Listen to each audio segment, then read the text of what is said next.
उसी तरह मेरे महादेव को आप नित्य पुकारोगे तो एक बार तो पलट कर देखेगा ही, ये निश्चितता है। वो देखता जरूर है। विश्वास के साथ किया गया भजन, भरोसे के साथ किया गया स्मरण, विश्वास के साथ चढ़ाया गया एक लोटा जल, वो हमें सुख देता है। बोल बम का नारा है, बाबा एक सहारा है। उस बाबा के सहारे पर हम रह रहे हैं, उसके भरोसे हम जी रहे हैं। जब आखिरी में डॉक्टर भी ऑपरेशन करते हैं और जब आखिरी में शरीर बहुत बेकार हो जाता है, किसी काम का नहीं रहता, तब कोई परिवार के लोग पूछते हैं, डॉक्टर साहब आपकी स्थिति कैसी है, अब तबीयत कैसी है, डॉक्टर साहब अब कैसा है, डॉक्टर साहब अब आगे कैसे रहेगा। डॉक्टर साहब कहते हैं अब मेरे से जितना बन सका मैंने किया, मेरे से जितना हुआ मैंने करा, बड़े बड़े डॉक्टरों से जितना बन सका उतना किया, अब हमारे हाथ में नहीं। अब डॉक्टर कहते हैं अब उसके हाथ में है। मतलब डॉक्टर को भी मालूम है कि एक डॉक्टर ऊपर और बैठा हुआ है, वो भी सब जान सकता है, वो भी सब जानता है। सुख आएगा, दुख आएगा।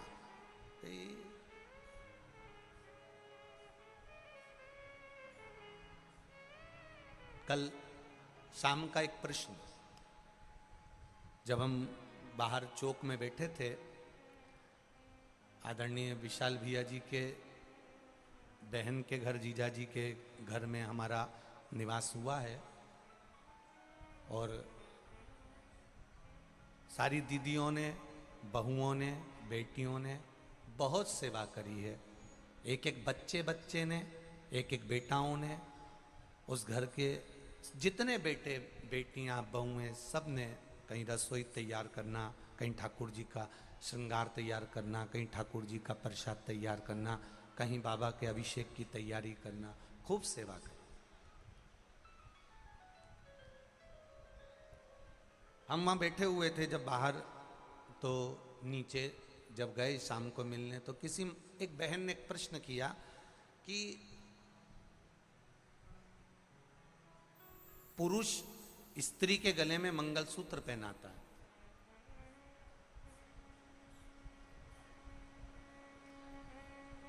क्या वो मंगलसूत्र गले में जरूरी है? प्रश्न देखिए उस बेटी का, क्या वो मंगलसूत्र गले में जरूरी है और उस मंगलसूत्र का महत्व क्या है? हमने कहा ये सारे 16 श्रृंगार में मंगलसूत्र की महत्वता बड़ी प्रबल है, क्योंकि मंगलसूत्र केवल काले काले काले काले मोती का नहीं होता, उसमें कहीं ना कहीं एक चमकीला मोती भी डलता है। बोलो री जी सही है कि गलत है? मंगलसूत्र केवल चमकीले चमकीले मोती का या सोने सोने के मोती का या चांदी चांदी के मोती का या पीले पीले मोती का नहीं होता, उसमें काला मोती भी होता है।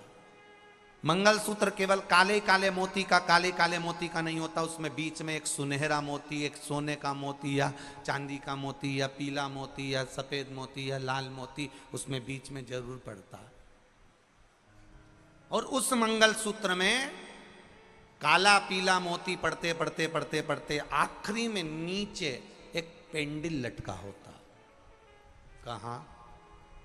मैं उस बेटी से कहना चाहूंगा, ये जो लड़का लड़की के गले में विवाह के समय पर मंगलसूत्र पहनाता है, ये लड़का लड़की को केवल मंगलसूत्र नहीं पहनाता, ये लड़का लड़की को कहता है जैसे इस मंगलसूत्र में काले और पीले मोती हैं, इस मंगलसूत्र में काले और चमकदार मोती हैं, उसी तरह वैवाहिक जीवन में भी हमारे विवाह होने के बाद कभी जिंदगी में काले मोती जैसी भी जिंदगी आएगी और कभी गोल्डन जीवन जैसे भी मोती की जिंदगी आएगी। उसको जीना है।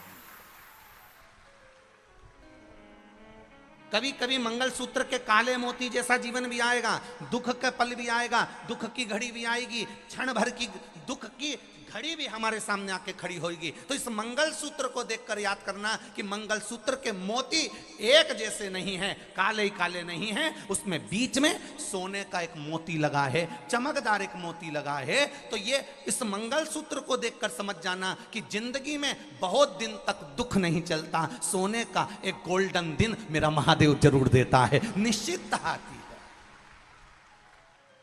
और गोल्डन के साथ में फिर काला आएगा, सोने के मोती के बाद फिर काला आ गया। ये हाथ में पहने देखो, खोल देना भैया, इसको खोलियो, खोलो तो इसको आगे, हाँ खोलियो।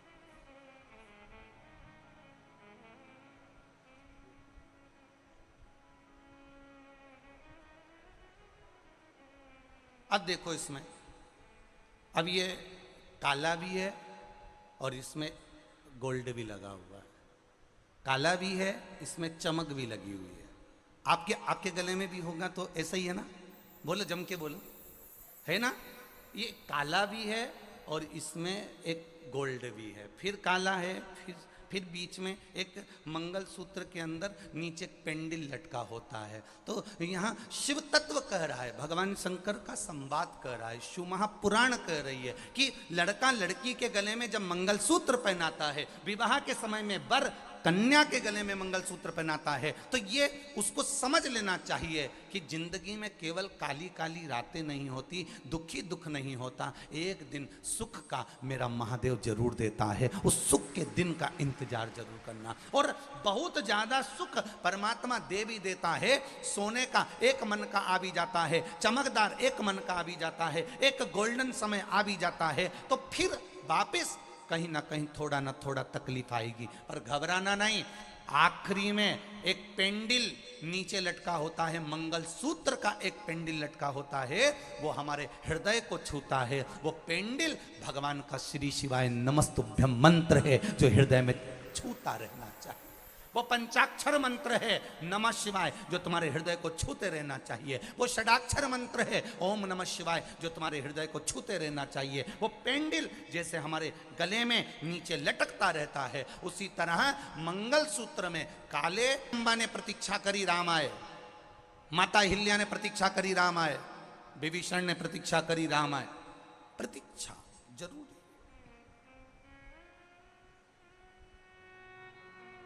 एकदम चुटकी बजाकर चमत्कार हो जाए और भगवान तुम्हारा दुख समाप्त कर दे, इस चमत्कार के चक्कर में मत रहना। चमत्कार की जगह नमस्कार के चक्कर में रहना कि मैं महादेव के मंदिर जाती रहूंगी, वो सुनेगा, जरूर सुनेगा। खाली न जाता कोई दर से तुम्हारे, खाली न जाता कोई दर से तुम्हारे, मैं भी खड़ा हूँ नन्ही बाहें पसारे, अपने हृदय से लगा लो गिरा जा रहा हूँ, उठा लो प्रभु अपने दर से, अब तो न टालो, गिरा जा रहा हूँ, उठा लो। उसके दरबार में पहुंचकर हम अपनी चित्तवृत्ति को, अपने मन को उसको समर्पित कर दें। सुनता सभी की है वो त्रिपुरारी, सुनता सभी की है वो त्रिपुरारी, भरता सभी की है झोली खाली, भरता सभी की है झोलियां खाली, अपने गले से लगा लो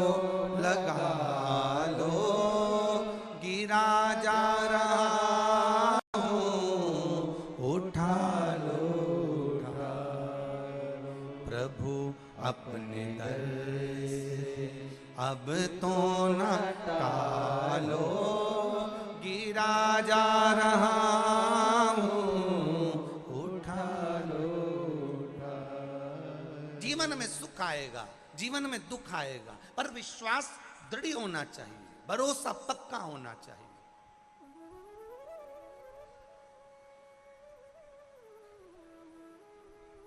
अच्छा आएगा तो बुरा भी आएगा, प्राप्त होगा, पर घबराना नहीं है, टेंशन में नहीं जाना, डिप्रेशन में नहीं पहुंचना। अभी बच्चों के एग्जाम चल रहे हैं, मेरा बच्चों से निवेदन है, पढ़ो, दिल से पढ़ो, अपना प्रयास पूरा करो, अपना कर्म पूरा करो, और उस कर्म के साथ में मेरे महादेव का भजन भी करो। उस कर्म के साथ में एक लोटा जल मेरे महादेव को भी चढ़ा कर जाओ। उस कर्म के साथ में एक बेलपत्र शहद लगाकर शिव को चढ़ा कर जाओ। कर्म करो, मेहनत करो, पूरी करो, और साथ में शंकर भगवान के उस एकाग्र चित्त का स्मरण कर कर परीक्षा हॉल में जाकर तुम्हारे पसीने नहीं छूटना चाहिए, तुम्हें घबराहट नहीं होना चाहिए, तुम डिप्रेशन में नहीं जाना चाहिए। पढ़ाई के साथ में ये विश्वास रखकर एग्जाम देने के लिए बैठना कि लिखने वाला भी महादेव है और रिजल्ट बनाने वाला भी महादेव है। पढ़ो, अच्छा पढ़ो, जितनी मेहनत कर सकते हो उससे 4 गुना ज्यादा मेहनत करो, पर बीमार नहीं होना कि डिप्रेशन में पड़ जाओ, उल्टियां होने लगे, एग्जाम में कैसे जाऊंगा, क्या, चिंता करना नहीं है। चिंता महादेव के ऊपर छोड़कर पढ़ाई करो, दिल से करो, मेहनत करो, दिल से करो, अच्छा पढ़ो, अच्छी मेहनत करो, और लिखो भी तो दिल से लिखो, दिल से। कितना सुंदर दधीचि ऋषि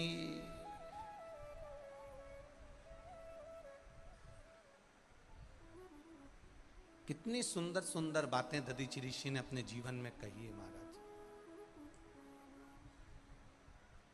जब आपने किसी का बुरा नहीं किया, दधीचि ऋषि, जब आपने किसी का बुरा नहीं किया, शिव महापुराण कहती है, दधीचि ऋषि का संवाद कहता है, दधीचि ऋषि ने अपनी धर्म पत्नी सुवार्च से कहा, सुवार्चा से कहा, सुनो, अगर जिंदगी में आपने किसी का बुरा नहीं करा तो किसी की सामर्थ्यता नहीं है कि कोई आपका बुरा कर दे। थोड़ी हवा चलेगी, थोड़ी हवा चलेगी। अब हवा तो चलती है तो थोड़ा बहुत पर्दा भी हिलता है, टेंट भी हिलता है, सामान जो भी पड़ा है, कपड़ा है हिलेगा, कोई वस्तु है हिलेगी, हवा चलेगी, हिलेगा। पर तुम्हारी अगर पकड़ महादेव से है, तुम्हारी दृढ़ता अगर पक्की है, तुम्हारा विश्वास पक्का है, तुम्हारा भाव शुद्ध है, तुम्हारा विश्वास शुद्ध है, तो थोड़ा डोलोगे जरूर, पर वहीं स्थिर की स्थिर मिलोगे, वहीं स्थिर। डोल जरूर सकते हो पर स्थिरता मिल सकती।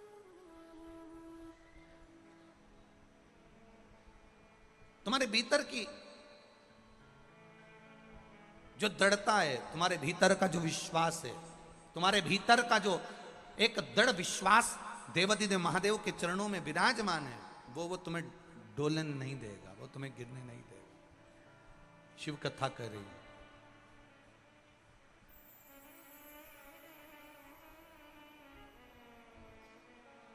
शिव महापुराण की कथा कर रही है। मेरे महादेव जितने भी असुरों को मारे हैं, जितने राक्षसों को मारे हैं, किसी राक्षस से मेरे महादेव का बैर नहीं था।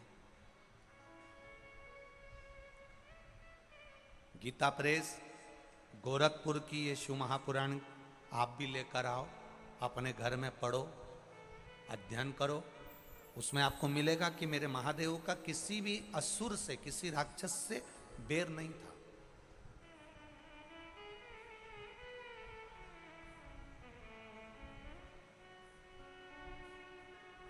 जलंधर को मेरे महादेव ने मारा, तो केवल देवताओं के लिए। तारकासुर को अगर मेरे षडानंद कार्तिकेय ने मारा तो देवताओं के लिए। भस्मासुर को अगर भगवान ने भस्म किया तो केवल देवताओं के लिए। त्रिपुरासुर को भगवान ने मारा तो केवल देवताओं के लिए। मेरे महादेव का किसी भी राक्षस से, किसी असुर से मेरे भगवान का बैर नहीं था, क्योंकि शंकर जी की आराधना देवता भी करते हैं तो असुर भी करते हैं। कंस भी शंकर जी की पूजन करता था, रावण भी शंकर जी की पूजन करता था, हिरण्यकशिपु भी शंकर भगवान की पूजन करता था, हिरण्याक्ष भी शंकर भगवान की पूजन करता था, भस्मासुर भी शिव जी की पूजन करता था। ये जितने जितने असुर हुए, तारकासुर, त्रिपुरासुर, जितने जितने भगवान शंकर ने जिनका संहार करा, एक एक का चरित्र उठाकर देखना, भगवान शंकर का किसी से बैर नहीं है। शिव का कोई द्रोही नहीं है। कोई करोड़पति है वो भी शंकर का है, और कोई रोड़पति है वो भी शंकर का है। कोई धनपति है वो भी शिव का है, और कोई कंगाल है वो भी शिव का है। शिव आराधना ऐसा नहीं है कि केवल पैसे वाले व्यक्ति कर सकते हैं। शिव आराधना एक साधारण सा, एक बहुत बहुत साधारण सा, गरीब से गरीब, साधारण से साधारण व्यक्ति भी शंकर की आराधना कर सकता है। इतना तो कर सकता है कि वो मंदिर में कुछ नहीं दे सकता तो मंदिर के सामने से निकल कर जाए तो मुस्कुरा कर चले जाए, इतने में शिव कृपा कर देता है। और इतना तो सब कर सकते हैं, इतना तो सब कर सकते हैं। आपकी मुस्कुराहट तो आप किसी को दे सकते हो, आपके चेहरे की स्माइल तो आप किसी को प्रदान कर सकते हो।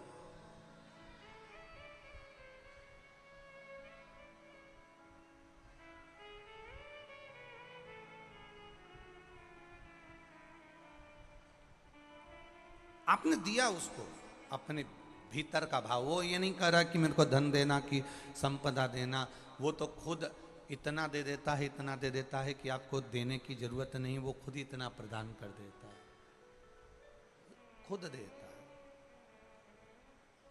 सुना, जब भी आप सीहोर कुबेरेश्वर धाम पर आए, कभी आपका मन करे और आप चित्त से, मन से कभी कुबेरेश्वर बाबा की धरा पर सीहोर चितावलिया हेमा जब पहुंचे तो आपसे एक निवेदन है, जब आप कंकर शंकर की पूजन करें और दिल से उस महादेव की पावन धरा के ऊपर आप बिना आसन के, कोई आसन नहीं, कंकर शंकर की भूमि पर बैठे हो और दिल से यही स्तुति, कौन सी, श्री शिवाय नमस्तु, 108 बार बाबा से कहकर बाद में यही लाइन, भोला सब दुख काटो, किसी को दिखाने के लिए नहीं। इस पंडाल में भी आप बैठकर ये स्तुति करते हो, किसी को दिखाने के लिए नहीं, अपने दिल से बस उससे कहना है, भोला सब दुख काटो ओ भोला सब दुख काटो, शिव शंकर जपूं तेरी माला, भोले बाबा जपूं तेरी माला, भोला सब दुख काटो मारा। भाव से, दिल से उससे जब कहोगे वो सुनेगा, सुनता है। कितनी कितनी विषम परिस्थितियां हमारे सामने आकर खड़ी हो जाती है, पर संभालने वाला जब वो है तो फिर चिंता करने की जरूरत बिल्कुल नहीं है, वो है, संभालेगा। अभी आपने सीहोर कुबेरेश्वर धाम का रुद्राक्ष उत्सव का समय देखा होगा, कितनी विषम परिस्थितियां, कितना लोगों को कितना कह सकते थे लोगों ने, जो जो कहा, जो बोलना था बोला, जो छापना था छापा, जो कहा कहा, जिसने जो बोलना था बोला, पर विश्वास उसके चरणों में पक्का था, दृढ़ी था कि उसने साधा है, उसने बुलाया है और वो जो करेगा सब अच्छा करेगा। आखिरी में सब अपने आप धीरे धीरे धीरे धीरे बोलने वाले बोलते रहे, कहने वाले कहते रहे और बाबा संभाल लिया। सत्य को दबाया जा सकता है, सत्य को नीचे पटका जा सकता है, झूठ का पुलिंदा कितना भी लाकर सामने खड़ा कर दिया जा सकता है, पर सत्य एक ना एक दिन निकल कर बाहर आ ही जाता है। सत्य सम्मुख कितनी कितनी विषमता आ जाए पर आप ना डोली। एक पत्र में एक बहन ने लिखा है, उसके लड़के पर किसी ने एक रेप का केस लगा दिया। उसमें लिखा है, कोई माँ ने लिखा, अब वो लड़का अंदर चले गया, जिसने लिखा होगा वो यहाँ बैठी होंगी, तो वो बेटा अंदर चले गया। अब गलत काम किया दूसरे ने, इल्जाम लग गया उस पर। वो रोज शिव जी के मंदिर में जाकर एक ही चीज कहती थी, मैंने और मेरे बेटे ने गलत काम नहीं किया, वो सत्य पर जिया है, तो तुझे उसको बाहर करना पड़ा। और उसने लिखा पत्र के अंदर, उसने पत्र में ये बात लिखी, अब वो पत्र ढूंढना पड़ेगा। तो उसने पत्र में लिखा कि मेरे महादेव ने मुझे संभाल लिया और संभाल कर मेरा बेटा मात्र 1 महीने के अंदर वापिस बाहर आ गया। ये शिव तत्व है। सत्य थोड़ा परेशान हो सकता है, सत्य थोड़ा डगी हो सकता है, सत्य को थोड़ा छुपाया जा सकता है, पर सत्य सत्य हो, सत्य सत्य। एक ने लिखा है, उसके बेटे को किसी ने चक्कू मार दिया और सब कार्य बिगड़ता चले गया, बिगड़ता चले गया, बिगड़ता चले गया, पर उसने संभाल लिया। विश्वास मेरे देवाधिदेव महादेव पर रखना। मेरी दीदियों, जितने भी मेरी बेटमा नगर की बहनें हैं, भाई हैं, बच्चे हैं, बुजुर्ग हैं, जितने आस्था चैनल पर कथा सुन रहे हो, जितने फेसबुक यूट्यूब पर कथा सुन रहे हो, एक बात अपनी जिंदगी में उतार कर रखना।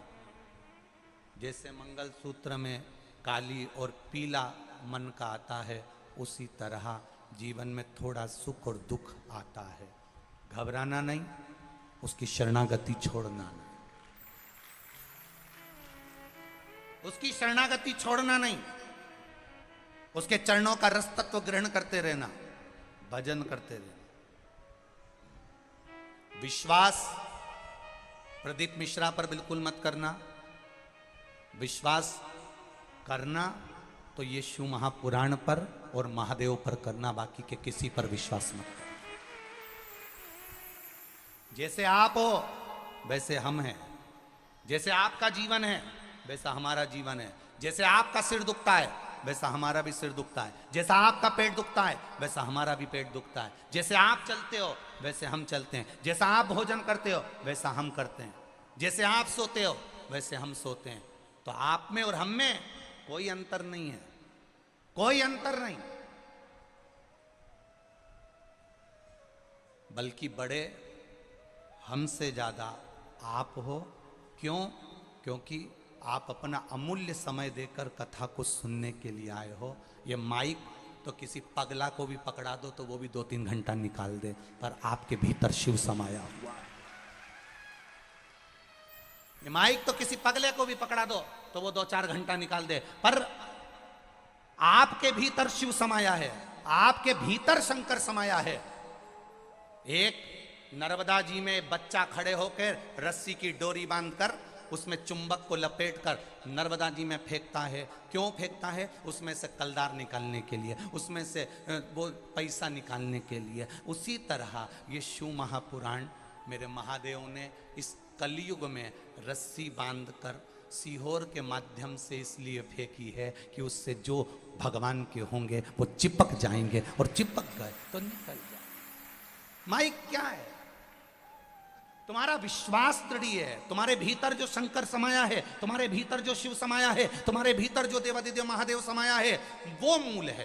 कथा बाचने वाला मूल नहीं होता, कथा सुनने वाला मूल होता है। कथा बाचने वाला तो चारपाई की चौकी पर बैठता है, और कथा सुनने वाला जमीन पर बैठता है। जो जमीन पर बैठता है वो जमींदार होता है, जो चौकी पर बैठता है वो चौकीदार होता है। आप सब कथा सुनने जमीन पर बैठे हो, तुम जमींदार हो, क्योंकि अपनी मर्जी के मालिक हो। जितनी देर बैठना बैठते हो, तुम्हारी मर्जी पड़ जाए तो उठ के चले जाते हो। तुम्हारा मन पड़ा तो पानी की बोतल निकाल कर पी लिए, तुम्हारा मन पड़ा तो जेब में से निकाल के मल के ने फटकी लगा के निपटा भी गए। पर कथा बाचने वाला 3 घंटे एक जैसा बैठा है, विराजमान है, बोलना है बोलना है, समझाना है समझाना है। बाचने वाले से बड़ा सुनने वाला होता है, क्योंकि उसके भीतर शिव समाया होता है। अगर आपके भीतर शिव नहीं होता तो आप इतने लाखों की संख्या में या नहीं पहुंचते। आपके भीतर शिव समाया है, इसलिए आप बड़े हो। आपके भीतर महादेव समाया है, इसलिए आप बड़े हो। बोलना तो कोई भी माइक दे दो, बोल देगा वो, 2-4 घंटा तो निकाल देगा, उसमें कौन सी बड़ी बात। आएगी विषम परिस्थितियां, विश्वास, हम भी मनुष्य हैं और आप भी मनुष्य हो, और गलती किससे होती है? भगवान से होती है कि मनुष्य से होती है? तुम बोलो, किससे होती है? मनुष्य से होती है। इसलिए मानव पर विश्वास मत करना, पर महादेव पर विश्वास करना कि वो डिगने नहीं देगा, तुम्हें डूबने नहीं देगा, पकड़ कर रखेगा वो हाथ। जिस हाथ से मेरे घर के बच्चों ने, जिस हाथ से मेरी भारत भूमि के छोटे से छोटे बच्चे ने, छोटे से छोटे बच्चे ने, और बड़े से बड़े, बूढ़े से बुजुर्ग व्यक्ति ने, जिन हाथ से, जिन बहुओं ने, जिन बेटों ने, जिन पतियों ने, जिन पत्नियों ने, जिन बेटों ने, जिन बेटियों ने, जिन हाथ से महादेव को जल चढ़ाया है, वो हाथ मेरा महादेव पहचानता है और उसको पकड़ कर रखता है, उसको डूबने नहीं दे सकता है। पकड़ कर रखता है वो महादेव, डूबने नहीं देगा।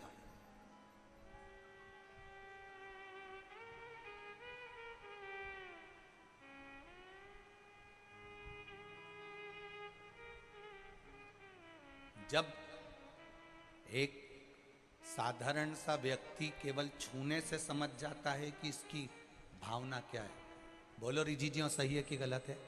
मेरे भाई बैठे हैं, वो भी अंदाजा लगा कर बोलना। अगर किसी व्यक्ति को मात्र छुआ जाए, उससे अंदाजा लगाया जा सकता है किसके अंदर चल क्या रहा है, इसके मन में क्या चल रहा है, किस भाव से छुआ तूने। उसी तरह महादेव को मात्र जल चढ़ाने से समझ में आ जाता है कि महादेव से तुम मांग क्या रहे हो, क्या कह रहे हो, क्या कहना चाहते हो, वो महादेव समझ जाता है। मेरा देवादिदेव महादेव समझ जाता है। करेंगे, दुनिया के लोग अपशब्द कहेंगे, ताने देंगे, गालियां देंगे, आड़ा टेढ़ा बोलेंगे, उनका काम है, वो बोलते रहने दो। अपना काम है शिव मंदिर में जाना, एक लोटा जल चढ़ाना, शंकर की भक्ति करना, शिव तत्व को अपने भीतर उतारना, उसके सिवाय कुछ नहीं, कुछ नहीं। बोल बम का नारा है, बाबा एक सहारा है, उसके सहारे जियो, उसके भरोसे जियो, भरोसे।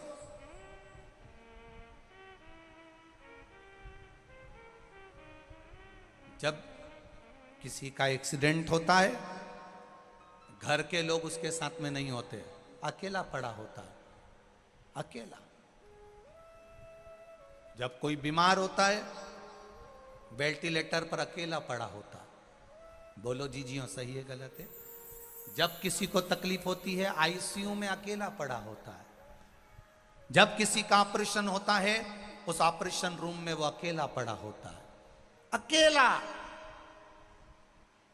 एक्सीडेंट हुआ तो रोड के किनारे अकेला पड़ा है, गाड़ी में अकेला पड़ा है, बीमार हुआ तो वेंटिलेटर पर अकेला पड़ा है, बीमार हुआ तो आईसीयू में अकेला पड़ा है, ऑपरेशन हो रहा है तो ऑपरेशन के थिएटर में अकेला पड़ा हुआ है। कौन आता है उस समय पर? परिवार वाले बाहर खड़े होकर पूछते रहते हैं कैसा है, देख लेना, अच्छे से बना दे, अच्छा डॉक्टर बुला लो, दवाई अच्छी दे दो, गोली अच्छी दे दो, ऑपरेशन करा दो। घर के लोग पैसा लगा सकते हैं, घर के लोग अच्छी दवाई दे सकते हैं, घर के लोग तुम्हारी सेवा कर सकते हैं, पर अंत समय में दुख की घड़ी में, उस वेंटिलेटर पर, उस एक्सीडेंट की जगह पर, उस आईसीयू में और उस दुख की घड़ी में सब फोन जरूर लगाएंगे, सब लगेगा ये मेरे साथ खड़े हैं, और उस दुख की घड़ी में तुम्हारा साथ केवल तुमने जो शंकर जी को एक लोटा जल चढ़ाया है, बेलपत्री चढ़ाई है, वो सामने खड़ा है। वो अकेला मिलेगा, अकेला।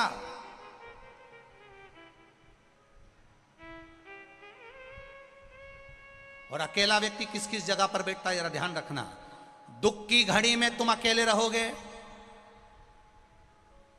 कष्ट की घड़ी में तुम अकेले रहोगे,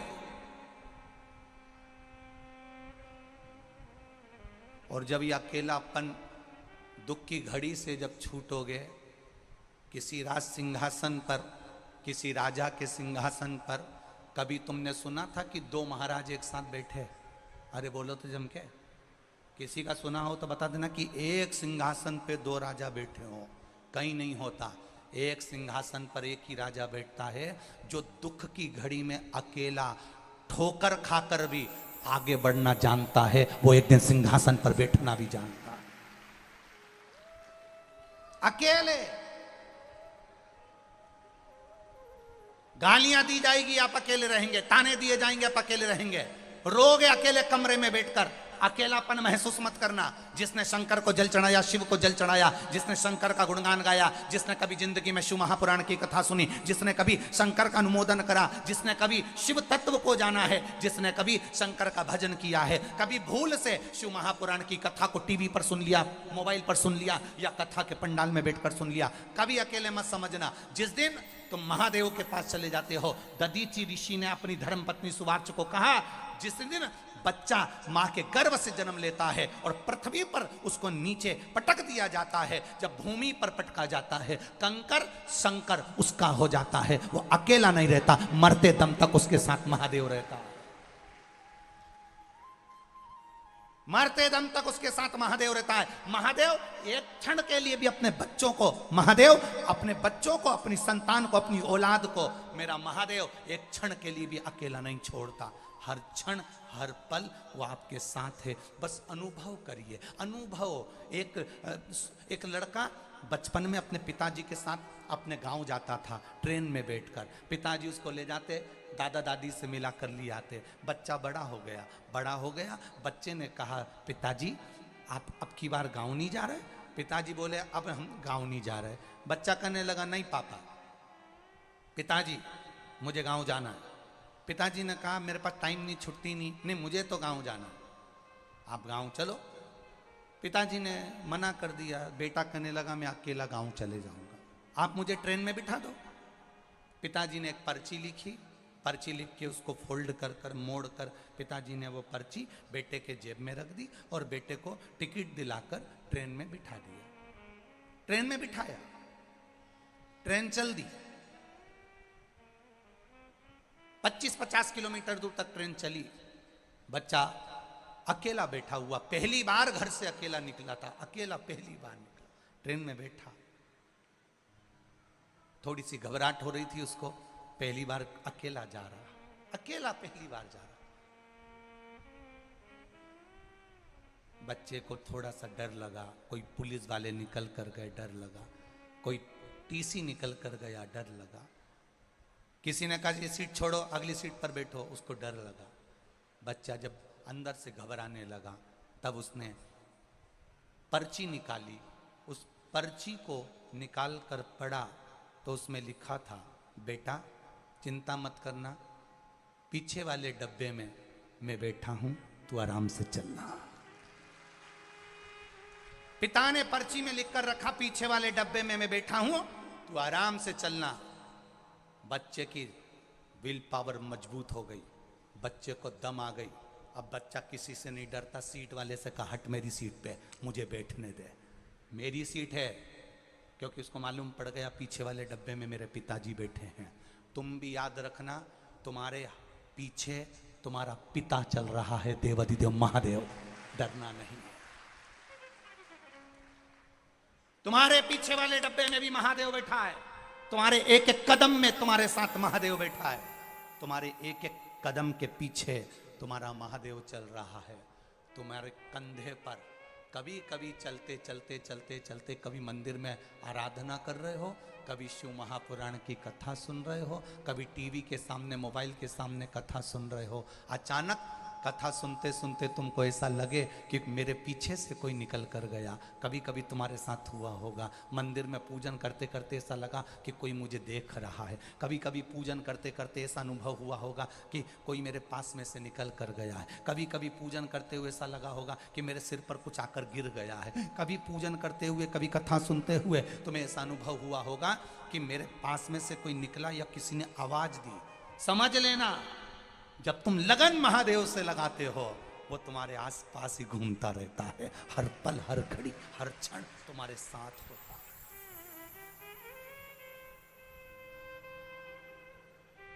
उस समय तुम्हें केवल जरूरत है, आएगा दुख, आएगी तकलीफ, उस समय तुम्हें जरूरत है उसको पुकारने की। बस दिल से कहना, बाबा कब आएगा, इतना पुकारा और मेरा देवाधिदेव महादेव तुम्हारे सामने आकर खड़ा हो गया, सुख देने के लिए इंतजार करेगा।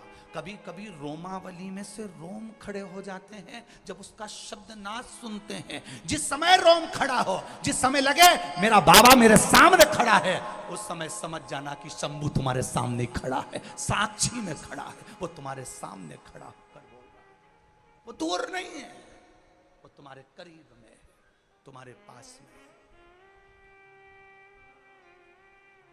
लोग कहेंगे अब की बार फसल अच्छी नहीं आएगी, तुम कह देना महादेव है, गेहूं भी उसने लगाया, सोयाबीन भी उसने लगाया, चना भी उसने लगाया, मसूर भी उसने लगाई, सब उसी का तो है, वो है तो फिर क्या गम है। मुझे विश्वास है बंजर भूमि में भी वो बीज बो देता है, पत्थर में भी पौधे को उत्पन्न कर देता है। उसने अगर बीज दिया है तो पेट भी वही भर देता है, फिर क्या सोचना उसके, क्या सोचूं मैं उसके लिए।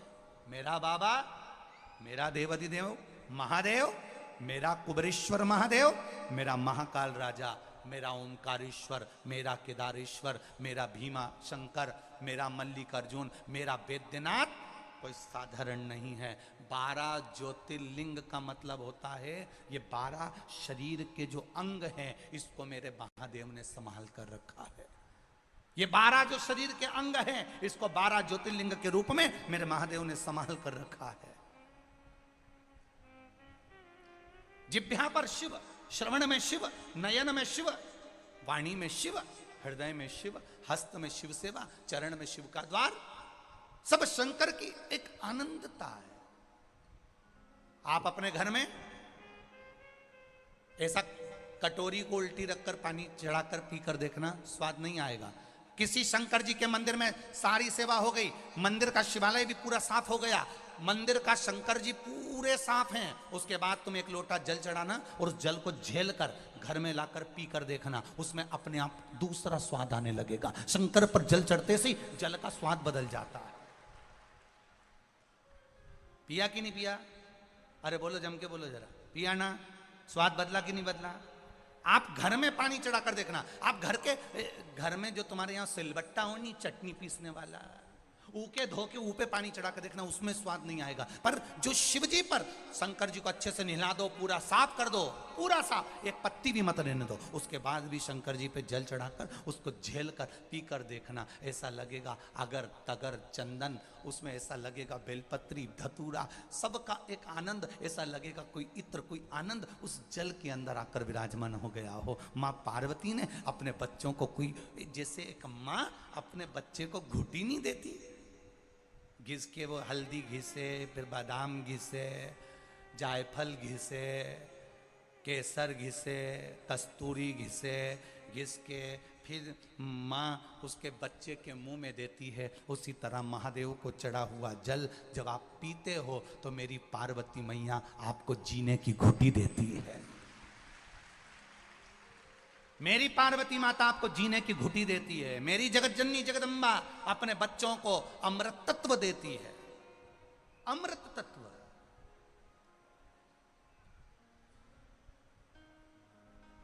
अब सौंप दिया इस जीवन का सब भार तुम्हारे, हे हार तुम्हारे हाथों में और जीत तुम्हारे हाथों में। ये शिव की कृपा से मिला। सारी दुनिया आपको ज्ञान देगी, सारी दुनिया आपको ज्ञान प्रदान करेगी, सारी दुनिया दुख की घड़ी में, तकलीफ की घड़ी में, जब किसी व्यक्ति के ऊपर कर्जा हो जाता है, अंदाजा लगा कर बैठना, जब किसी के ऊपर कर्जा हो जाता है तो ज्ञान देने वाले बहुत मिलते हैं। काय को कर लिया, कौन ने बोला था दुकान डाल लो, कौन ने कहा था कि मकान बना लो, कौन ने कहा था कि गाड़ी ले लो। दुख की घड़ी में ज्ञान देने वाले ज्यादा मिलेंगे। कर्जा हो जाए, ज्ञान देने वाले मिलेंगे। परिवार वाले ही खुद कह देंगे और उड़ते फिरो, और उड़ो, और उड़ो। बहुत दुनिया के लोग तुम्हारी दुख की घड़ी में तुम्हें ज्ञान देते रहेंगे, ज्ञान देने वाले बहुत मिलेंगे, पर इतना याद रखना, साथ देने वाला कोई नहीं मिलेगा। तू भी करोड़पति था, अगर थोड़ा कर्जा हो गया तो चुका दे, ज्ञान देने से अच्छा थोड़ा सा सहयोग कर दे। सहयोग कोई नहीं करेगा, सहयोग तो मेरा महादेव ही करेगा, कोई नहीं। कर्जा हो गया, बड़े भाई आए चिल्लाए, छोटे भाई आया चिल्लाया, रिश्तेदार आए चिल्लाए, ये आया वो उसने चिल्ला दिया, क्यों करा, क्या करा, दुकान क्यों डाली, ये क्यों करा, वो क्यों करा, शादी क्यों करी, ऐसा क्यों करा, वैसा कर। ये ज्ञान देने वाले ज्यादा मिलेंगे। तुम एक छोटी सी बात, लड़का लड़की की शादी करी, शादी करने के बाद संबंध बेकार हो गया, टूट गया, तलाक बात निकलने लगी। कितने लोगों ने रसगुल्ला खाया था रे शादी में, बोलो तो रे।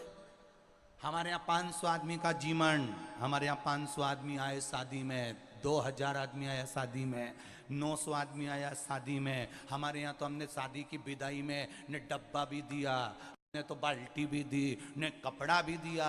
अब लेने वाले तो खूब मिल गए, लड्डू खाने वाले भी सब मिल गए, डीजे पे नाचने वाले भी सब मिल गए। और मालूम पड़ा जब तलाक की बात आई ने छोरी ने इल्जाम धर दिया, और मालूम पड़े अदालत में पेशी अकेला करता फिर रहा गए। फिर वो डब्बा लेने वाले कहाँ चले गए, ने डीजे पे नाचने वाले कहाँ चले गए। अब सब कहते फिर रहा, वो तो है ही ऐसे, वो तो है ही ऐसे। अच्छा हुआ छोरी ने केस लगाया। अब जो रसगुल्ला खा के गए थे, जो डब्बा लेके गए थे, जो कपड़ा पहन के गए, डीजे पे नाचे, अब वो ही तुमको ताना दे रहा है, वो ही तुमको अपशब्द कह रहा है। अरे सोचो, वावारी दुनिया, मतलब की दुनिया में किसी का कोई नहीं, कौन देगा साथ। ज्ञान देने वाले ढेर मिल जाएंगे। बड़ा भाई आकर कहेगा क्यों कर्जा करा, छोटा भाई आकर कहेगा क्यों ऐसा करा, मंजले बोलेंगे ये क्यों करा, रिश्तेदार कहेंगे ये क्यों करा, मोहल्ले वाले कहेंगे ये क्यों करा। पर ज्ञान देने वाले मिलेंगे, पर साथ देने वाले नहीं मिलेंगे। तब उस जगह पर याद रखना, कर्जा तुमने करा है तो वो निपटाना भी तुमको है, कोई दूसरा नहीं निपटाएगा। तो क्यों दूसरे के बात मानकर इधर उधर ढूंढो, इससे अच्छा है महादेव के पास जाकर 2 क्षण बैठो, उससे दिल की बात कह दो, अब वो समाज साथ देने वाला नहीं मिलेगा, ज्ञान देने वाला मिल जाएगा, मिलेंगे।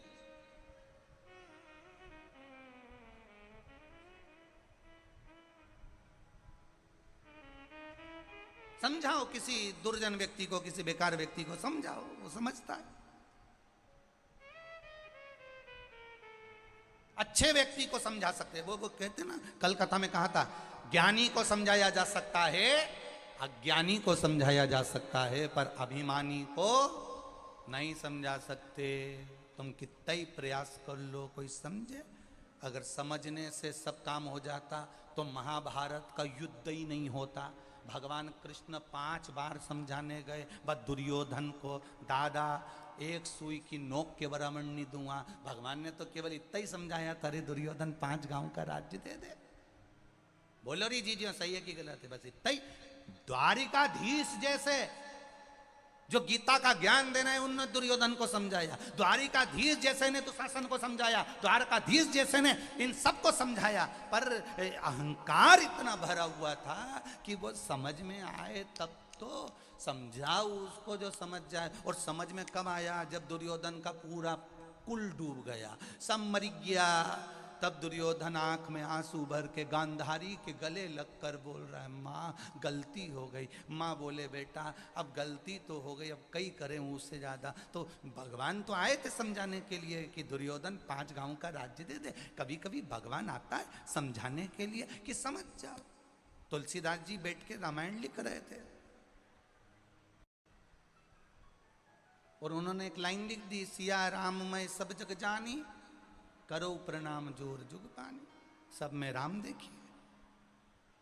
तुलसीदास जी उठकर जाने लगे, एक बच्चा दौड़ कर आया, बाबा उधर मत जाना। क्यों?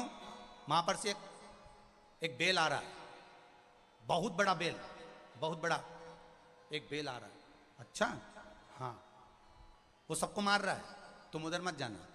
तुलसीदास जी बोले तूने रामायण में पढ़ा नहीं? मैंने लिखा है, सिया राम मैं सब जब जग जानी, सब में राम समाया।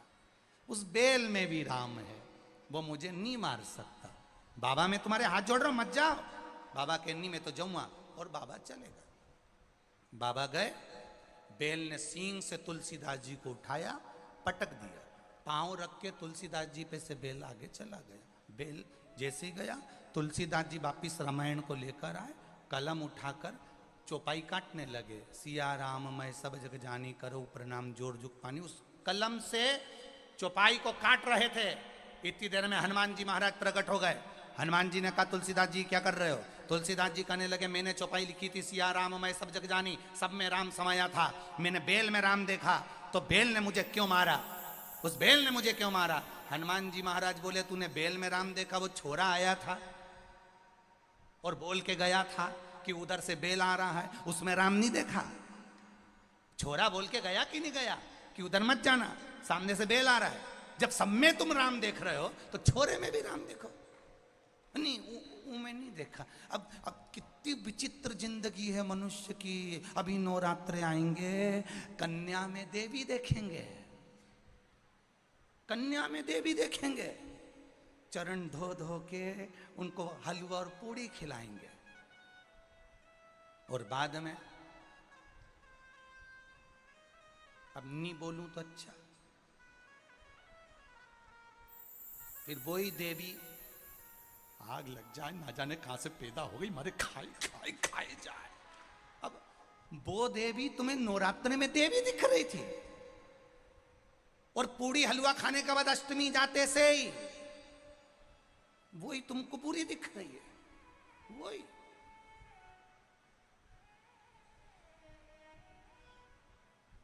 अरे सुधर जाओ रे। एक बेटा एक कुल को तारता है, बेटी 2 कुल को तार देती है। साधारण नहीं होती बेटी।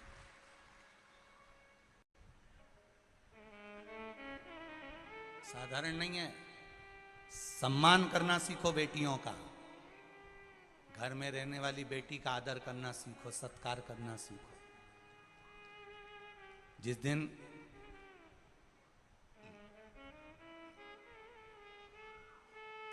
कई घर ऐसे हैं जिन घर में बेटियों का आदर नहीं होता। एक बार शादी कर दी तो माता पिता बेटी को पूछते तक नहीं। मेरा निवेदन है, एक बार बेटा अपने माँ बाप को दुखी देख लेगा, पर बेटी कभी अपने माँ बाप को दुखी नहीं देख सकती, कभी नहीं।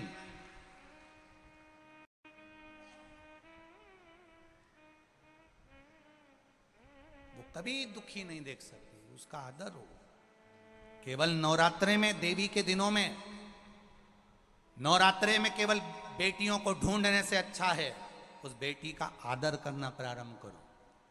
किसी बेटी को तुम कुछ दो ना दो, किसी बहन बेटी को तुम कुछ दो ना दो, पर इतना याद रखना उस बेटी को माँ अपने गर्भ में भी जगह दे, और जब बड़ी हो जाए तो अपने दिल में भी जगह दे।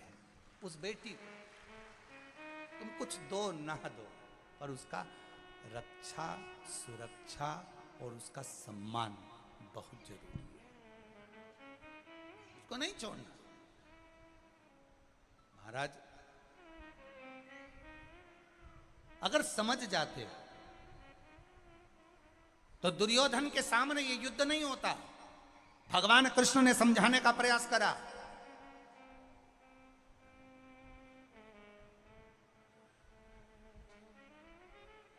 शिव महापुराण भी वही कह रही है, कथा करने वाले वक्ता आपको समझा रहे हैं। जो वक्ता से समझ गया तो ठीक है, वक्ता से समझकर, कथाकार से समझकर आपने मंदिर जाना प्रारंभ कर दिया, शिव को अपना मानना चालू कर दिया, शंकर के अनुमोदन में रहने लगे। अगर वक्ता से सुधर गए तो ठीक है, वक्ता से समझ गए तो ठीक है, और जिस दिन तुम वक्ता से नहीं समझे, वक्ता से नहीं सुधरे, फिर तुम्हें वक्त सुधार देगा। वक्त की मार इतनी विचित्र रहेगी कि तुम फिर तड़पते रहोगे, फिर समझ नहीं पाओगे। समझ जाओ, सुधरने का प्रयास करो कि शंकर है क्या, शिव ओगड़ी है क्या, भगवान शंकर का भजन है क्या, शिव तत्व है क्या। अगर वक्ता से समझ गए तो ठीक है, नहीं तो एक दिन वक्त तुम्हें सुधारेगा। और वक्त जब सुधारता है तो रोने के सिवाय कुछ नहीं रहता, केवल रोता है व्यक्ति, फूट फूट कर रोता है। मैंने कौन सा पाप करा होगा, मैंने क्या कर दिया होगा जो आज ये दुख मेरे सामने आ गया। भगवान कहते हैं आया था वो सियोर वाला महाराज, आया था कोई शिव महापुराण कथा करने, आया था कोई राम कथा करने, आया था कोई भागवत कथा करने के लिए।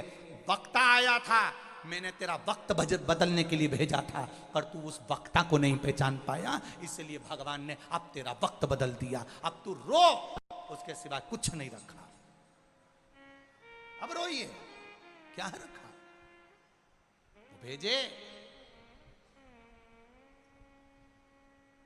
उसने भेजा है शंकर का गुणगान करने के लिए। सुधर जाओ, समझ जाओ तो अच्छी बात है, नहीं तो जिस दिन वक्त समझाएगा तो आंख में केवल आंसू रहता है, कुछ भी नहीं रहता उसके सिवाय, केवल धाई धाई रोता है। मैंने कौन सी गलती कर दी, मैंने कौन सी गलती कर दी, मैंने कौन सा क्या काम कर दिया। भगवान कहते हैं बस यही तो नहीं समझ पाया, कितनी निंदा करी, कितनी बुराई करी, कितना अपशब्द बोला, कितनी गाली दी, कितना आड़ा टेढ़ा कार्य करा, अब केवल रोना रह गया। वक्त रुला देता है।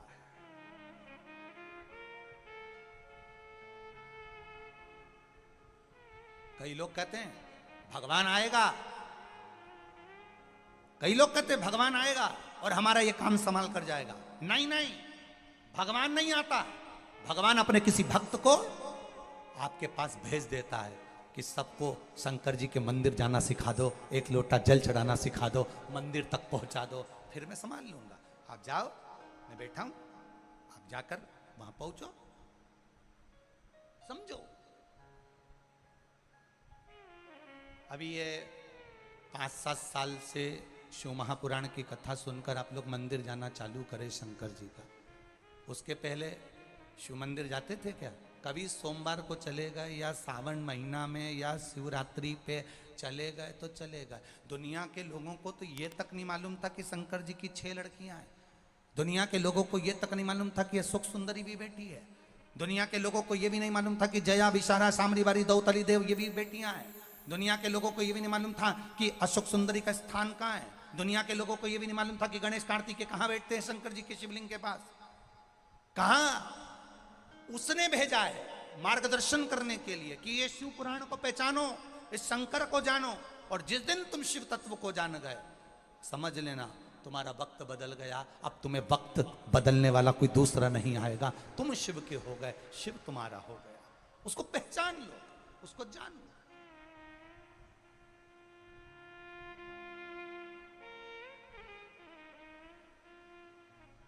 शिवरात्रि आती है, महा की शिवरात्रि आती है, दुनिया को मालूम है, पर लोग नहीं जानते थे कि हर महीने शिवरात्रि आती है। सोमवार जाते थे, पर दुनिया के लोगों को नहीं मालूम कि सोमवार की अष्टमी के दिन भी शंकर पार्वती का मिलन हुआ है, तो वो हमारे जीवन को सुख देता है। प्रदोष की महत्वता क्या होती है? बेलपत्र के वृक्ष की महत्वता क्या होती है, बेलपत्र की पत्ती की महत्वता क्या होती है, बेलपत्र के अंदर जो डंडी होती है उसकी महत्वता क्या होती है, बेलपत्र के पीछे जो डंडी होती है उसकी महत्वता क्या होती है, शंकर जी पे जल चढ़कर जितनी दूर तक जाता है उसकी महत्वता क्या होती है, ये शिव महापुराण बताई आपको। धीरे धीरे धीरे धीरे सुनते सुनते सुनते सुनते सुनते अपनी बुद्धि में बैठ गया। अब आप शंकर जी के मंदिर में जाते हो तो सीखे हुए जाते हो, समझे हुए जाते हो।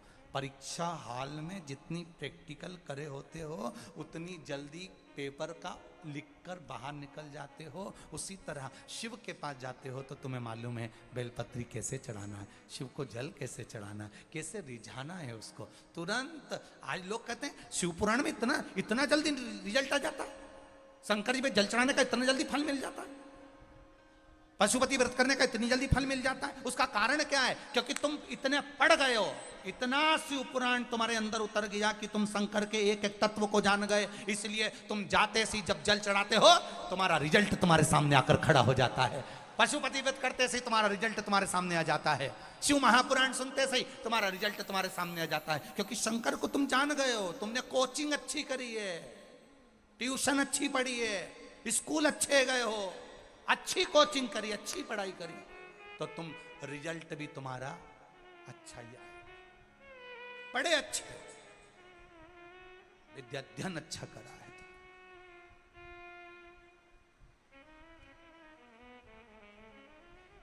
उससे निवेदन करा, प्रार्थना करी। दधीचि ऋषि जब इंद्रदेव ने बृहस्पति महाराज का अपमान कर दिया, अपने गुरु का अपमान इंद्र ने कर दिया,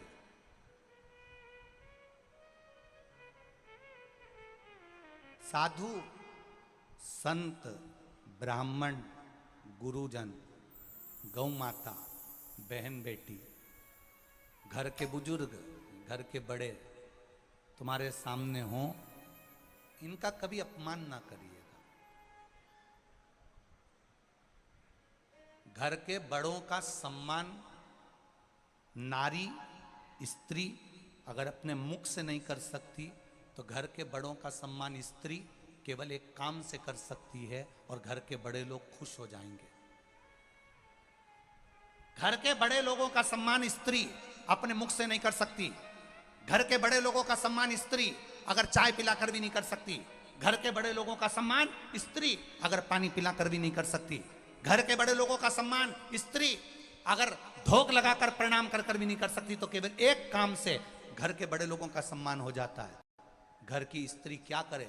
जब घर के बड़े लोग आए तो अपने सिर पर मात्र पल्लू ही रख लेना तो बड़े लोगों का सम्मान हो जाता है। हो गया सम्मान। पत्नी अपने पति के पांव ना छुए चलेगा, अगर नहीं छू रही है कोई बात नहीं, सम्मान करना है ना पति का। पति का सम्मान तुम अच्छे प्रेम से बोलोगी तभी नहीं होगा, पति का सम्मान तुम करवा चौथ का व्रत करोगी तभी नहीं होगा। पति का सम्मान अगर पत्नी करती है, एक सम्मान का तरीका पत्नी को आना चाहिए। तुम व्हाट्सएप चला रही हो, मोबाइल चला रही हो और तुम्हारा पति तुम्हारे सामने आ जाए तो मोबाइल को नीचे रख दो, यह भी पति का सम्मान होता है, यह भी पति का आदर होता है कि पति तुम्हारे पास आया और तुम अपने मोबाइल में लगी हो, तुम अपने काम में लगी हो, तुम अपना मोबाइल तुम्हारा व्हाट्सएप चला रही हो और वो आया है तुम्हारे सामने। सम्मान केवल वाणी से नहीं, सम्मान तुम्हारे थोड़े से कर्म से भी हो सकता है। घर के बड़े आए, सिर पे बस केवल पल्लू रख लिया तो घर के बड़ों को लगेगा बहू में इतनी मर्यादा है, भले पानी नहीं पिलाया, भले चाय नहीं पिलाई, पति को भले तुमने धोख नहीं लगाई, प्रणाम नहीं करा, भले तुमने उसको गिलास भर पानी नहीं दिया, पर उसके आते से ही तुमने मोबाइल चलाते चलाते सहेली से बात कर रही हो, मायके में बात कर रही हो, अपने परिवार से बात कर रही हो और पति तुम्हारे कक्ष में आया, उस समय पर तुरंत बोलना चाहिए मम्मी ये आ गए, अब मैं बात बाद में करूंगी। क्योंकि अगर मोबाइल रख दिया उतने में भी तुम्हारे पति का सम्मान है, उतने में भी तुम्हारे पति का आदर है। पति आया और तुम तो भी मायके में लगी हो, मम्मी पापा मम्मी जीजी काका जी ने मौसा जी ने नाती जी ने पंती जी। अरे कोई आया है, सुबह 8 बजे का दुकान पर गया था, सुबह 10 बजे नौकरी पर गया था, आया है 2 मिनट दिन भर तेरे पास मोबाइल था, जब चला लेती, थोड़ा रख दे, सहेली का फोन आए तो भी रख दे, किसी का फोन आए उसे रख दे, थोड़ी देर उसको पानी दे दे या मीठी वाणी बोलकर, कुछ नहीं कह सकती तो मोबाइल रख कर भी आदर कर सकते हो, ये भी एक सम्मान है, करो तो। बृहस्पति महाराज की इंद्र की सभा में बृहस्पति ऋषि पहुंचे, इंद्र की सभा में बृहस्पति ऋषि पहुंचे और इंद्र खड़ा नहीं हुए, इंद्र खड़े नहीं हुए। और मेरे द्वारकाधीश की सभा में रुक्मणी जी ने पत्र लिखकर एक ब्राह्मण को भेज दिया और मेरे द्वारकाधीश सिंहासन पर बैठे, इंद्र भी सिंहासन पर बैठा था उस समय पर और द्वारकाधीश भी सिंहासन पर थे। जैसे ही ब्राह्मण देव पत्र लेकर आए, पत्र सामने आया, पत्र आते से ही भगवान कृष्ण ने माथे पर लगाकर पूछा, आप कौन? मैं विदर्भराज भीष्मक के यहाँ का एक ब्राह्मण हूं। ब्राह्मण हो तो फिर ये तुमने ब्राह्मण के कपड़े क्यों नहीं पहने, तुमने ब्राह्मण के वस्त्र क्यों नहीं पहने, आप ये रूप बदल के क्यों आए हो? रुक्मणी जी ने ये पत्र भेजा है और कहा था ब्राह्मण के वेश में जाओगे तो मेरे पिता को मालूम पड़ जाएगा कि नगर से कोई ब्राह्मण गया है, इसलिए मैं रूप बदल कर आया हूं, ब्राह्मण के वस्त्र पहनकर नहीं आया, मैं बिना वस्त्र के आया हूं। द्वारकाधीश की आंख से आंसू बह गए। द्वारकाधीश ने सोचा मेरे दरवाजे पर ब्राह्मण आया और मैं सिंहासन पर बैठा रहा, मेरे दरवाजे पर ब्राह्मण आया और मैं सिंहासन पर बैठा हूं। भगवान द्वारकाधीश की आंख में से आंसू बहा और आंसू बहते बहते द्वारकाधीश ने कह दिया, ये पत्र मैं नहीं पढ़ूंगा, ये पत्र आप पढ़िए। मैं? हाँ आप पढ़ो। दाऊ जी खड़े हो गए और दाऊ जी ने खड़े होकर कहा, द्वारिकाधीश कृष्ण, दूसरे का पत्र तुम्हारे लिए आया तो दूसरा कैसे पढ़ सकता है? ये नीति के विरुद्ध है, आपका पत्र आपको पढ़ना चाहिए। ये क्यों पढ़ेगा? भगवान द्वारिकाधीश ने खड़े होकर कहा, दाऊ दादा, ये ब्राह्मण मेरे सामने आया तब मैं सिंहासन पर बैठा था, ब्राह्मण मेरे सामने जमीन पर खड़ा था, ये अच्छी बात नहीं है। पत्र मैं उससे इसलिए पढ़वा रहा हूं कि मेरे पत्र का गुणगान, मेरा गुणगान जब वो कहीं पर खड़े होकर भी करेगा तो मेरे सिंहासन से बड़ी उसकी सिंहासन हो जाएगी। राज सिंहासन से बड़ी व्यासपीठ होती है, इसलिए वो व्यासपीठ पर बैठा माना जाएगा। इस व्यासपीठ के आगे बड़ी बड़ी पीठ छोटी है, सिंहासन छोटे हैं। जब ये ब्राह्मण पत्र को पढ़कर मेरा गुणगान करेगा तो ब्राह्मण व्यासपीठ पर बैठा हुआ माना जाएगा, तब मेरा सिंहासन छोटा, इसका सिंहासन बड़ा हो जाएगा, इसलिए मैं ब्राह्मण से पढ़वाता हूं। अब ये समझ तो इंद्र को भी होना थी, इंद्र सिंहासन पर बैठे हैं, राज सिंहासन पर, और गुरु बृहस्पति महाराज आ गए और इंद्र उठकर खड़े नहीं हुए, सम्मान नहीं दिया, आदर नहीं करा, सत्कार नहीं करा। घर का बड़ा व्यक्ति आ जाए, बच्चे बैठे हैं सोफे पर, थोड़ी सी देर खड़े हो जाएं, भले तुम सोफे पर बैठ जाना, पर घर का बड़ा व्यक्ति आया है तो 5 मिनट के लिए खड़े हो जाओ, 5 मिनट के लिए, कि घर का बुजुर्ग आया है तो सोफे पर आज के जमाने के बेटा बेटियां आराम से पांव पसार कर बैठे हैं और पापा बैग लेकर आ गए, मम्मी थाली लेकर आ रही और बेटा बेटी मोबाइल लेकर और रिमोट लेकर आराम से लंबे पांव कर टीवी देख रहे हैं। ये मेरे भारत की सभ्यता नहीं है भाई। कोई घर का बड़ा आए, थोड़ी सी देर उठकर खड़े जा, पापा आओ ना, मम्मी आओ ना, काका जी आओ ना, फूफा जी आओ ना, बस इतना भी कह दिया ना तो सम्मान हो गया, सम्मान हो गया।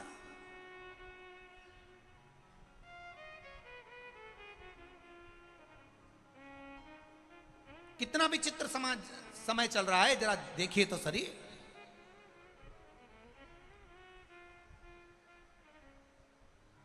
पिताजी ने बेटे से कहा, सुन, एक गिलास पानी ला दे, तो एक गिलास पानी ला दे।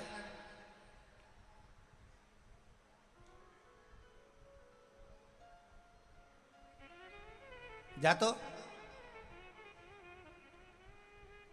बेटे ने अपनी बहन से कहा, कहां जा रही तू? अंदर जा रही, रसोई घर में से पिताजी को पानी ला दे। बेटी अंदर गई, मम्मी, हाँ पापा को एक गिलास पानी दिया ना। पत्नी बाहर गई। इतना काम तो तुम भी कर सकते हो कि एक गिलास पानी भर के पी लो। बेटे से कहा था, बेटी तक गई, बेटी से जगदम्बा तक गई, जगदम्बा पहाड़ पे चढ़ के टूट पड़ी। इतना तो तुम भी कर सकते हो, एक गिलास पानी पी। आखिरी में वो खुद उठा, मटके तक गया, पानी पिया। पर केवल एक गिलास पानी की बात नहीं है, मान और सम्मान की बात है, आदर और सत्कार की। एक लड़का बुलेट चालू करा, जोरदार बुलेट को चालू कर कर, नई बुलेट 1.5 लाख की, भट भट करे, चलती हुई फटाका भी फोड़ दे। ऐसी बुलेट पे छोरा जा रहा था, पिताजी कुर्सी पर बैठे थे, अखबार पढ़ रहे थे। बेटे ने बुलेट चालू करी और पिताजी ने आवाज लगाई, बेटा इधर आ, इधर आ, इधर आ। उसने बुलेट बंद करी, हाँ पापा, जा अंदर से गिलास पानी ला दे। बेटा अंदर गया, मम्मी को आवाज, मम्मी पापा को एक गिलास पानी दे देना। और बेटा बुलेट चालू करके भट भट भट भट भट भट करता हुआ चले गया। माँ पानी लेके आई। पिताजी ने अपनी पत्नी से पूछा, क्यों तुम्हारा ये गोदड़ी का लाल कहां जा रहा है? तुम्हारा ये गोदड़ी का लाल शोरूम कहां जा रहा है? अरे कहीं नहीं, वो रेलवे स्टेशन पे प्याऊ लगाई ना, तो वहां पानी पिलाने जा रहा है।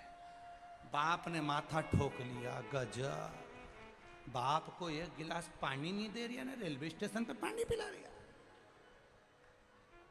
इसी को शोरूम कहते हैं, शोरूम। कई कई छोरा छोरी ऐसे ही हैं, शोरूम जैसे, केवल दिन भर कांच निकाल के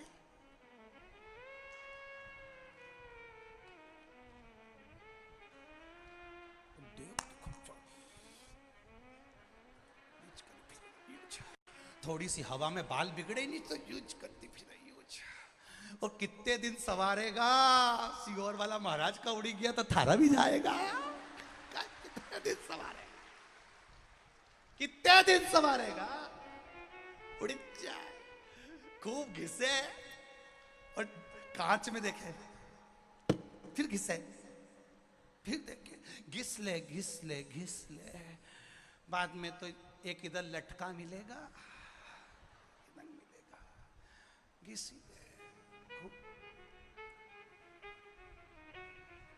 मारी बेटमा की जीजी हो,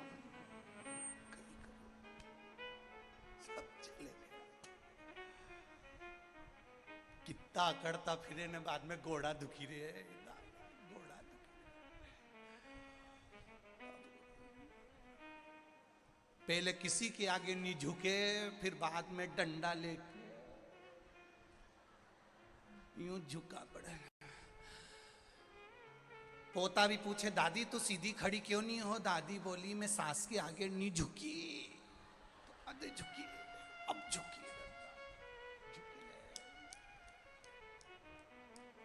इसलिए क्यों सुधरी जाओ रे, अभी भी सुधरी जाओ। वक्ता सुधार दे, सुधर जाओ, नहीं तो वक्त सुधारेगा, तब भारी पड़ जाएगा रे दादा, बहुत भारी। वो सुधारेगा तो भारी पड़ेगा। अब ददीची बाबा का संवाद कर रहा है, बृहस्पति बाबा आए, इंद्र ने सम्मान नहीं करा, आदर नहीं करा, सत्कार नहीं करा। बैठा रहा सिंहासन पर इंद्र, अप्सराओं का नृत्य देख रहे थे। बृहस्पति महाराज का अपमान कर दिया, देखा तक नहीं, मालूम है आ गए तो भी नहीं देखा, आ गए तो भी नहीं देखा। उधर देखता रहा, हो गया, समझ गए। बृहस्पति महाराज गए, उन्होंने गुरु के पद से इस्तीफा दे दिया। तब विश्वरूपा जी को गुरु बना लिया। विश्वरूपा जी के 3 मुख थे, भाग लेना, असुरों को भी देना। इंद्र को क्रोध आया, उनको मालूम पड़ा तो उन्होंने शीश काट दिया, ब्राह्मण हत्या माथे चढ़ गई। और ब्राह्मण हत्या माथे चढ़ी, इंद्र भागे, ये ब्रह्म हत्या माथे चढ़ गई, मैं क्या करूंगा, कहां जाऊंगा? कमल की डंडी के अंदर जाकर छुप गए। कमल की डंडी के अंदर जाकर इंद्र छुपे, क्योंकि ब्रह्म हत्या लग गई है। कहां जाऊं मैं, क्या करूं मैं? कमल की डंडी जाकर छुपे। देवऋषि नारद जा रहे थे। देवऋषि नारद ने देखा कि इंद्र कमल की डंडी के अंदर छुपे हैं। कब तक छुपे रहेंगे? जब निकलेंगे, जब ब्रह्म हत्या माथे चढ़ जाएगी। कुछ इनको राय मिलना चाहिए। देवऋषि नारद तुरंत उसी पल इंद्र के पास जा रहे हैं। इंद्र ब्रह्म हत्या से छूटे, तब वत्रासुर की उत्पत्ति हुई और वत्रासुर ने जो आक्रमण किया, इंद्र के साथ युद्ध हुआ। हार गए इंद्र। विनती करी देवताओं से। देवताओं ने कहा दधीचि ऋषि के पास जाओ। दुनिया में एक संत ऐसे हैं जिन्होंने अपने तप बल से अपनी अस्थियों को भी प्रबल कर रखा है, उनके पास जाकर निवेदन करो। दधीचि बाबा से जाकर निवेदन किया, विनती करी। और जब निवेदन विनती करी, जब आप हृदय से, चित्त से, मन से आप निवेदन करते हो तो भगवान उसको स्वीकार करता ही है। एक पत्र आया है, देखिए।